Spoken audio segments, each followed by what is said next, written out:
I think these insurance companies are going to say, you can't rebuild here because we won't insure your structure. It's just too risky. Because they're trying to get people to believe this is the new normal. These new, fast-spreading, anomalous, unprecedented fires are now the new normal. I think this is all related to Agenda 21, United Nations Agenda 21, which the agenda is to get people out of the suburbs into huge regional megacities. And their goal is to rewild California and ultimately rewild the United States.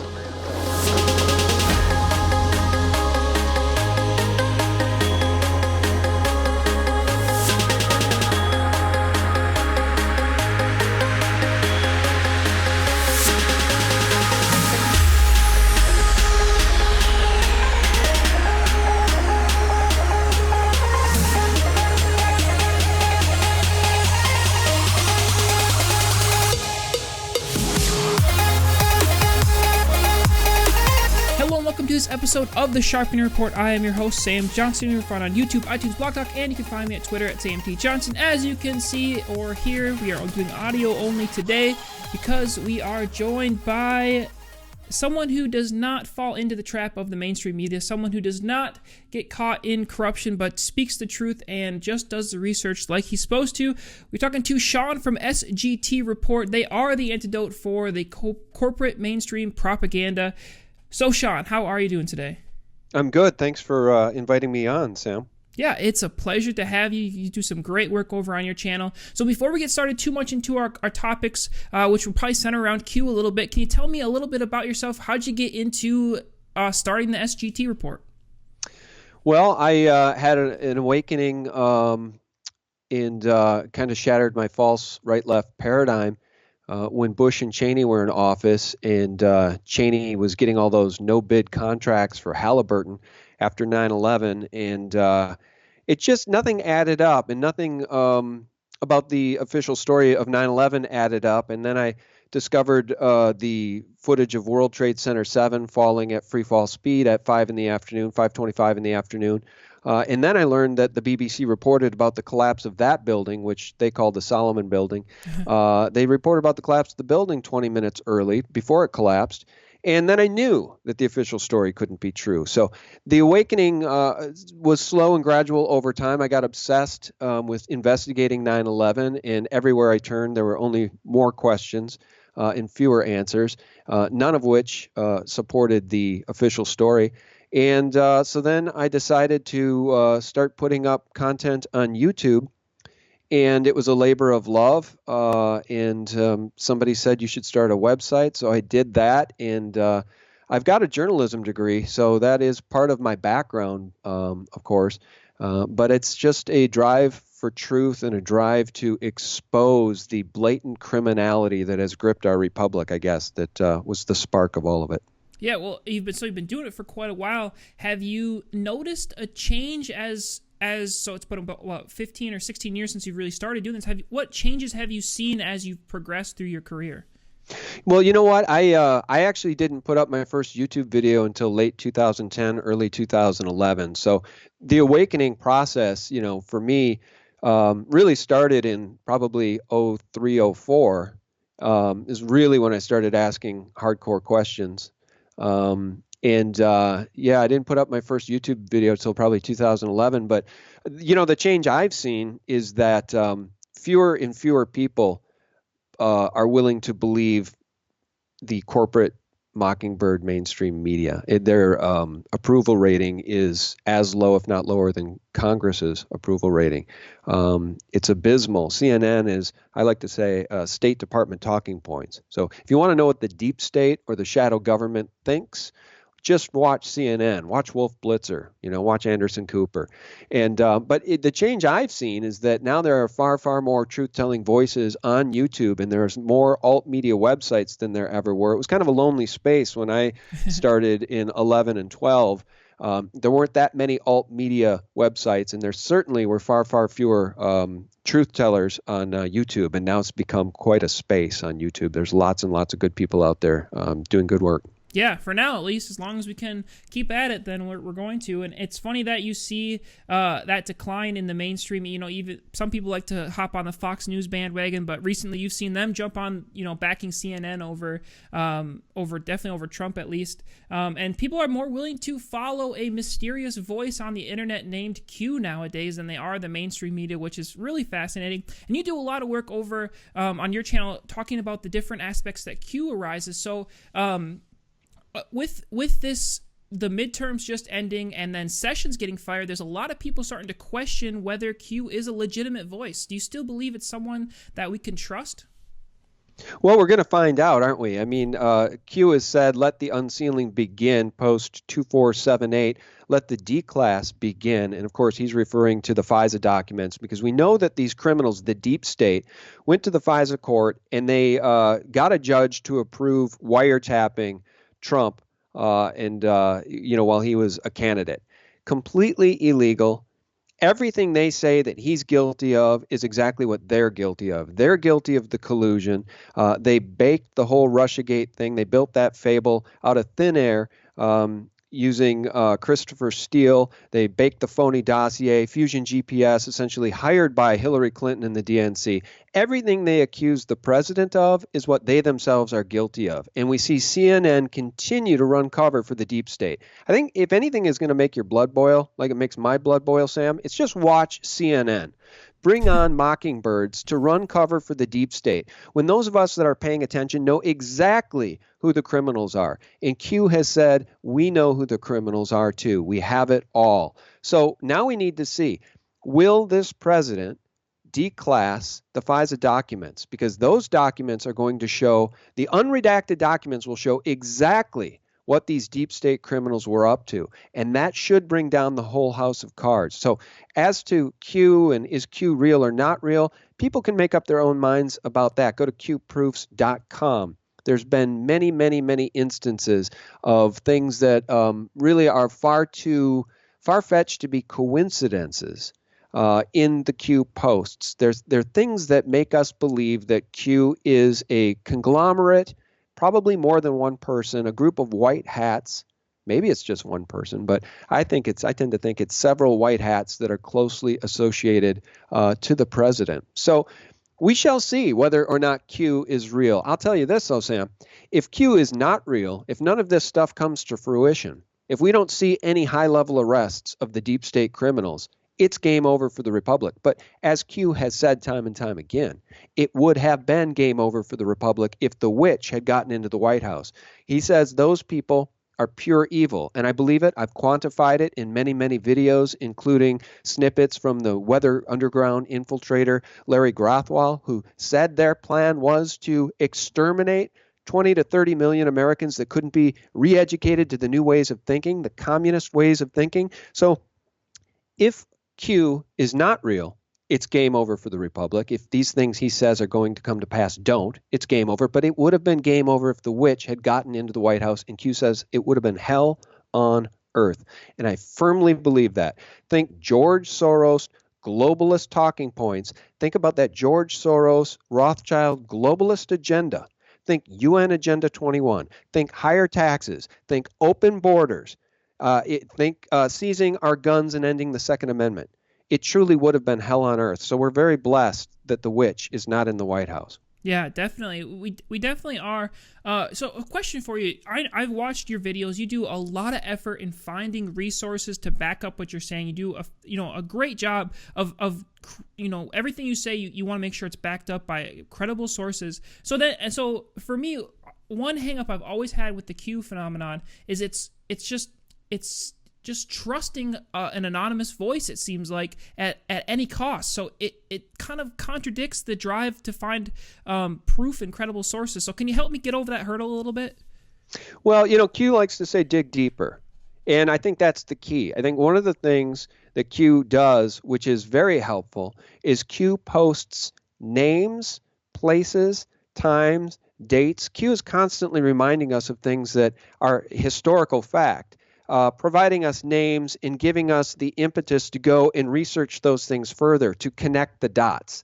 So I think that there is actually quite a bit of substance behind the things that Q has posted, and it's caused many anons. It's encouraged many anons to dig into areas that otherwise may have not gotten dug into by these alternative media researchers in these anons. And it has actually, I think, produced a lot of fruit. So I think that Q actually does do a pretty good job of directing those of us who are going to do further research to go back and relook at things that will show their crimes, the crimes of the deep state. Go back and look at things, look at these names, look at these places, look at these connections. The whole thing, it tends to be connected.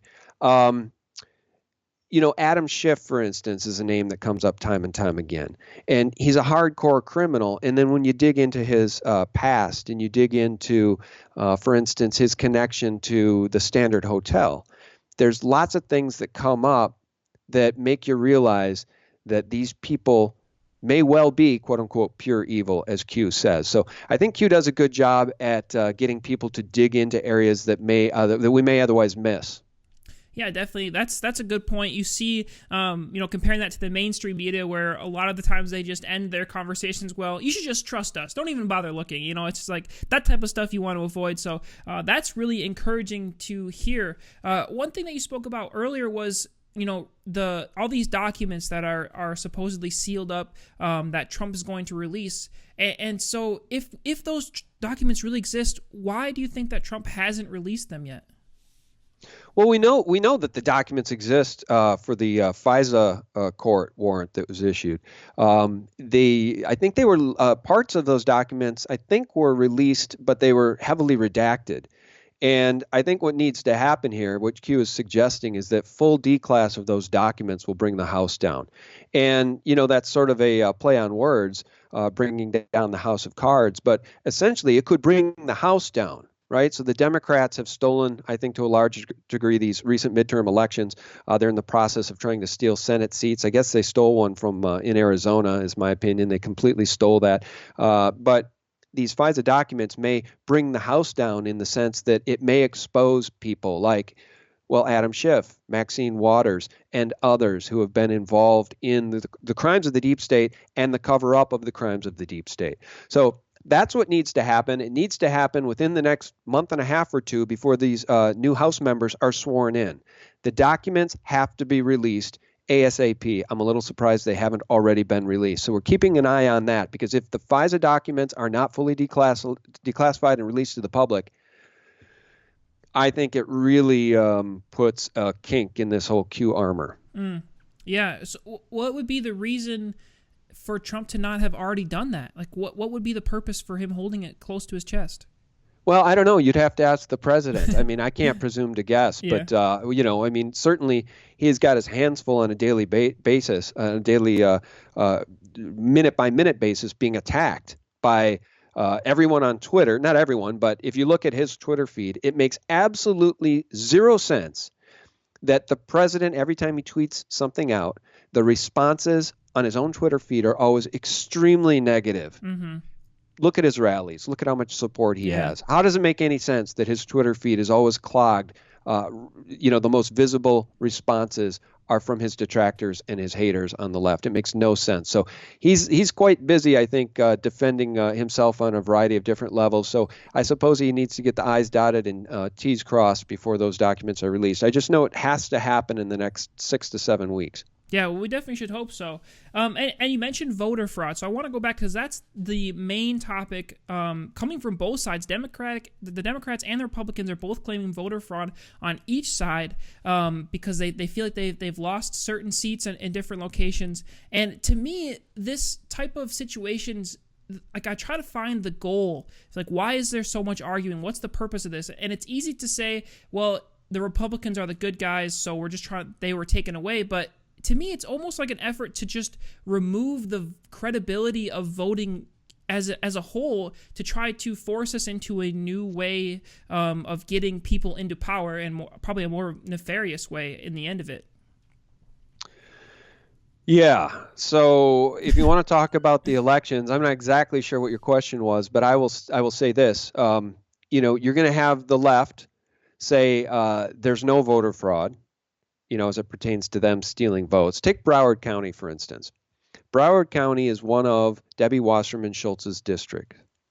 Debbie Wasserman Schultz is a hardcore criminal who, I'm actually not sure how she hasn't been arrested or drummed out of the House. I'm not sure how she's still a viable politician, and she just was reelected by these insane people in Florida. They probably have these voting machines rigged, and that's why she got back in. But here's the thing. She had to resign as the chair of the DNC because they got caught rigging the vote in the primaries and stealing the primary from Bernie Sanders and handing the nomination to Hillary Clinton. They got caught doing that. So we already know that they are election riggers. They're thieves. They're dishonest. And what we're seeing down in Broward County with this unending vote count in Brenda Snipes is absolutely just beyond the pale. It's just so obviously not a fair election. It's not running the way an election is supposed to be running. The counts aren't being done in a timely manner. They're finding mystery ballots, boxes and boxes of new votes or ballots are showing up.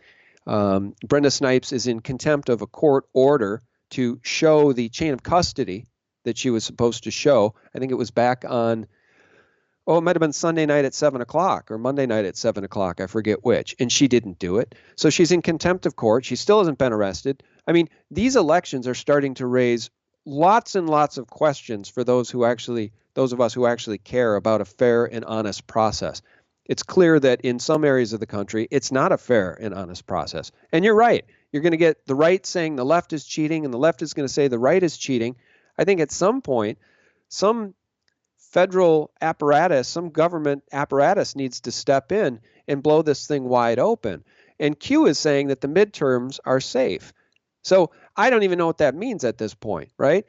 Q is saying false news, optics, false majority, blue wave. There was no blue wave. Blue wave optics, no voter irregularities, nothing to see here, fake news.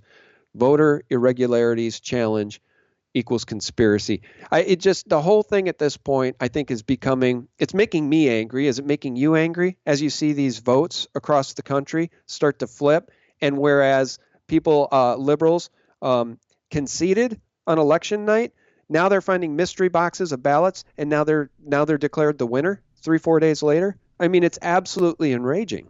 Yeah, it almost seems like they're prolonging the recount so they can take time to fill out more ballots as they go along.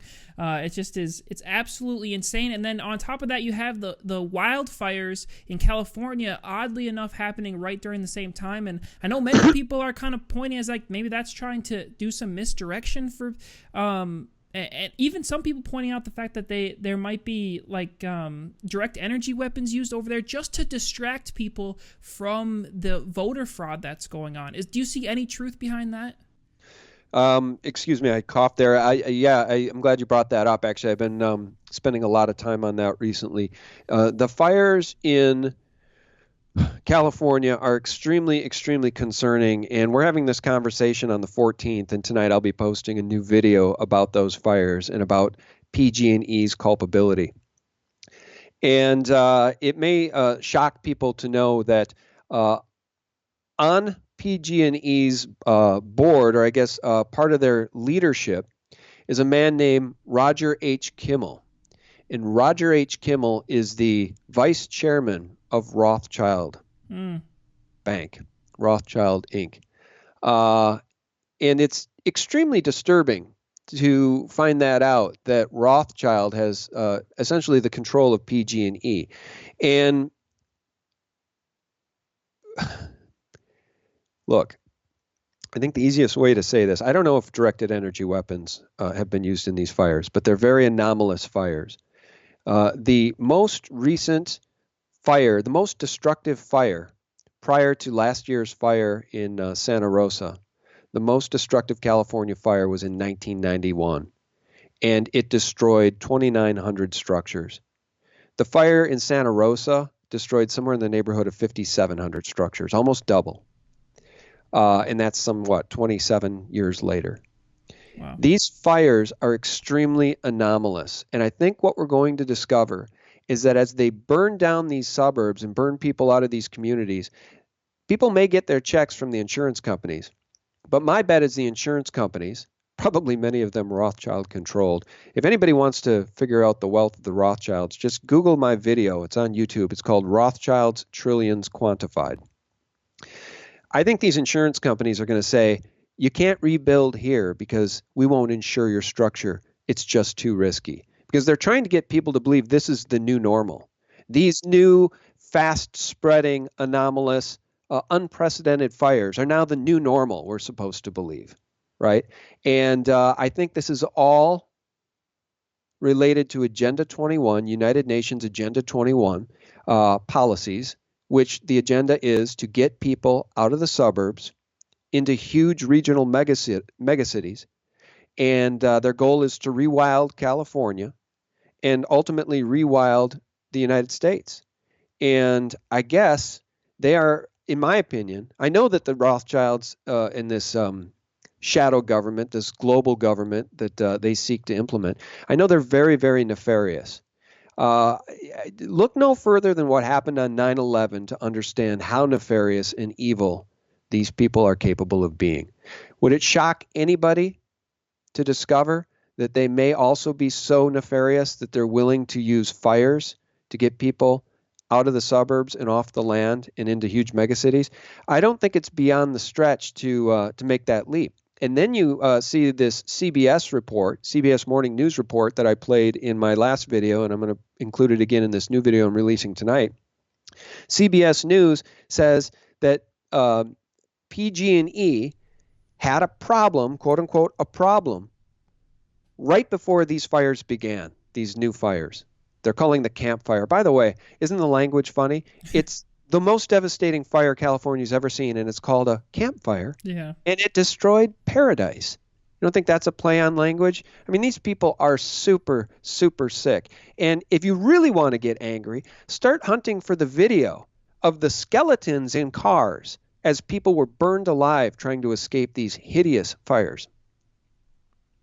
Yeah, that's I've seen that video. It is something that you really need to prepare yourself for if you're going to watch it. But that's an interesting way to look at the fires. I hadn't linked it to Agenda 21, but that really makes a lot of sense. So try to extrapolate that further to try to prepare ourselves for what the future has. Obviously, this is going to be a speculation-based question. But are we going to start seeing things that drop, in other locations like the Midwest? Is there going to be, maybe an extreme winter to drive everyone towards, cities again? Is that something that we need to start looking for going forward? Well, I'm not sure what kind of weather weapons they might use around the country, but these weather weapons are real. They exist. And I just want to circle back to California for a second, too, because I want people to understand that PG&E had a very willing, complicit politician in their pocket, too. And his name is Governor Jerry Brown.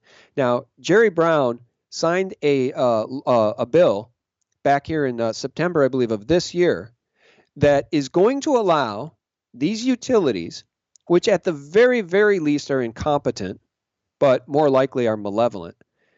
This bill will allow PG&E, who is responsible in part for the fire in 2017, part of those Santa Rosa fires, they have been ruled by fire investigators as being responsible for at least some of those fires. And this governor, prior to these new fires, signed a bill allowing PG&E to bill their customers for future lawsuit costs and payouts related to the fires. So, I mean, does that sound familiar? It sounds exactly like what happened during the TARP bailouts in 2008. The same exact criminals that caused the problem get the bailout. And that's exactly what's happening here for PG&E in these fires. So I don't know what other weather weapons they may use to help roll out UN Agenda 21 compliance around the country.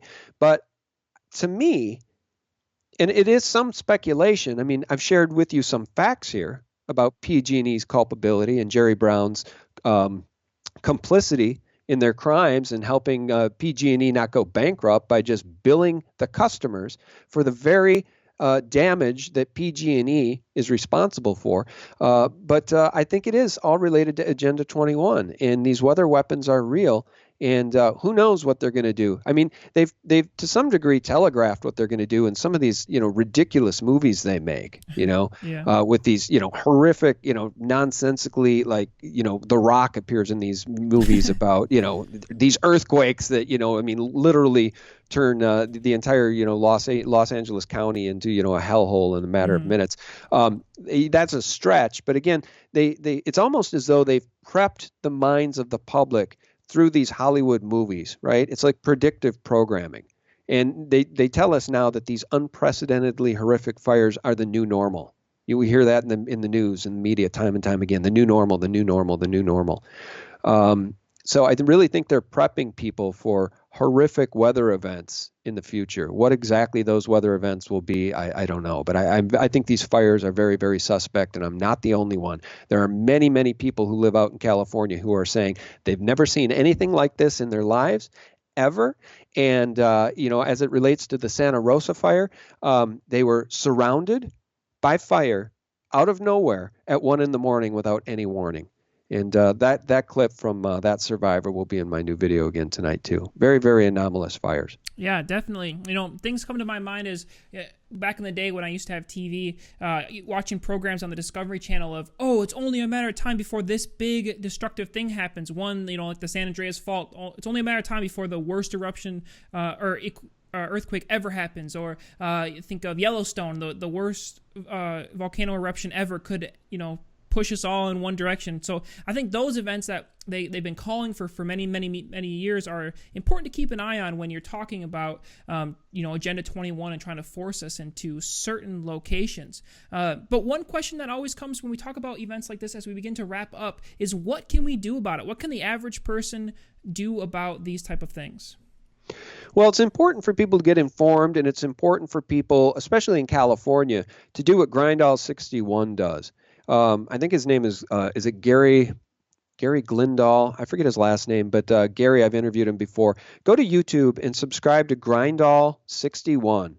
He does excellent activist work. He goes to the meetings where these Agenda 21 policies are being rolled out. He videotapes them. He challenges the politicians on a local level to wake up. Some of them are culpable and complicit, and some of them just they don't know any better. Right? And so a lot of them are going along with these Agenda 21 plans because maybe they don't know any better. But the point is that people, especially in California, people need to get involved because Grindall 61 has shown time and time again, he goes to these meetings and sometimes he's the only one there, or he and his partner are the only one there. So nobody from the public is showing up at these meetings to push back. And if people don't get involved, if they don't push back, then these things are going to roll out under the cover of darkness. And before you know it, you're going to be ensnared in the UN Agenda 21 plan that you never voted for, you never wanted, but they rolled it out while nobody was looking.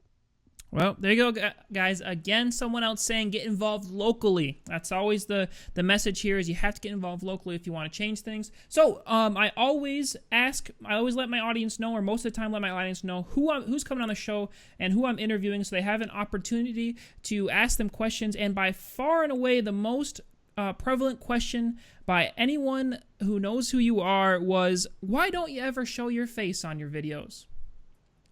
Oh, well, you know what? That actually, there's a couple reasons for that. Number one, when I started doing YouTube videos, I was an executive at Target Corporation. I've shared this before, and my truth telling in the corporate space was already challenging to my career. So I didn't want to necessarily make a spectacle of myself by being on YouTube with my full identity, because I used to shoot commercials. I was a director, an executive producer, creative director for Target, and I flew around. I mean, I shot commercials featuring Tiger Woods, among others, and it just didn't make sense from a career standpoint for me to be on YouTube when I was had a really great position there at Target. But beyond that, it truly was a labor of love, and I never sought fame. So it wasn't about cult of personality. I didn't want to be the next Alex Jones. Mark Dice is great, but he's very visible and out there and has sort of become famous as Mark Dice. that was never my goal. Didn't want that. Didn't want to have to go to the mall with my family and always be wondering, are people looking at me because they recognize me? It was never my goal. And I'm really grateful that I did it the way I did it, because the message is what's important, not the personality. Absolutely. That's very respectable. And it just, lends credence to that trust factor for sure. So as we wrap up, where can people find you and what do you have coming up next? Hey, well, thanks for being respectful of my time. I had a tight 30 minutes here today, so I really appreciate you keeping an eye on the clock. People can find me over at sgtreport.com. That's the antidote to corporate propaganda, where we post real news items from a variety of trusted sources on a daily basis. You can also, of course, find me on YouTube at SGT Report. I'm on Twitter, very active on Twitter at SGT Report. And I have two other websites, thelibertymill.com and thephaser.com. All of which will keep you busy with challenging narratives that challenge the official stories given to you on a daily basis by Mockingbird mainstream Mockingbirds like Anderson Cooper, who gets paid $12 million a year to essentially lie to the American people and people around the world. All right, guys, definitely go check him out there. This was kind of a rapid-fire discussion that we had. Not a lot of time to dive deep into certain things, but still a lot of highlights that are important to do your own research on. So I suggest it. Go over to SGT Report and check out his stuff. Please do. And remember, do your own local work. Be involved in your local government. Do your own research. And we have an opportunity to try to change the tides here. So definitely do that. Thank you, guys. I'm not going to ask you to like, subscribe, or share, but I appreciate it if you do. I hope you enjoy the show, and I hope that you have a great week.